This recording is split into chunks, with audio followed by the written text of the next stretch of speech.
Before you plant another seed, we need to talk about your soil. Regular potting soil is actually too heavy for seeds. It holds too much water, blocks airflow, and can suffocate your seedlings before they even get started. If you want strong, healthy plants from day one, you need a seed starter soil mix. And don't worry, I've got you. I put everything step by step in my free Seed Starter Soil Guide. Link is below. We're keeping this super simple. You only need 4 things. You need Coco coir plus water. You need Perlite. And then finally, Vermiculite. What brand you get, that's your business. But these are the 3 core ingredients plus the water for the Coco coir. Coco coir is made from coconut fiber and it holds moisture without drowning your seeds. It stays light and gives roots room to grow. Vermiculite helps hold on to moisture and nutrients so your seeds don't dry out while they're sprouting. And Perlite is all about airflow. It keeps your soil from getting compacted so roots can breathe. Now here's the ratio. 2 parts Coco coir, 1 part Vermiculite, and 1 part Perlite.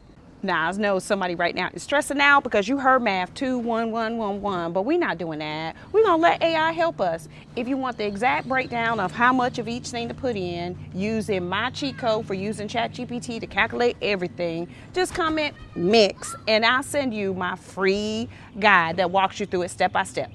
Back to our regularly scheduled program.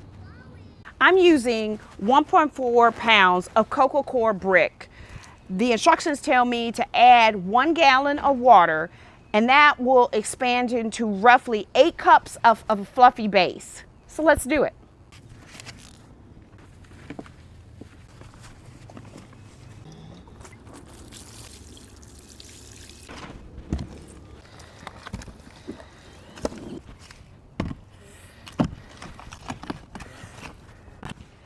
As you can see, what I have here is about 8 cups of my Coco coir from that 1 brick.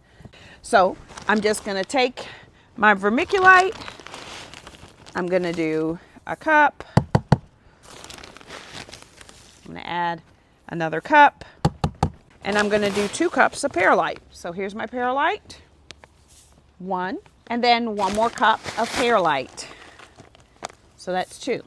The next step is I need to mix all this together.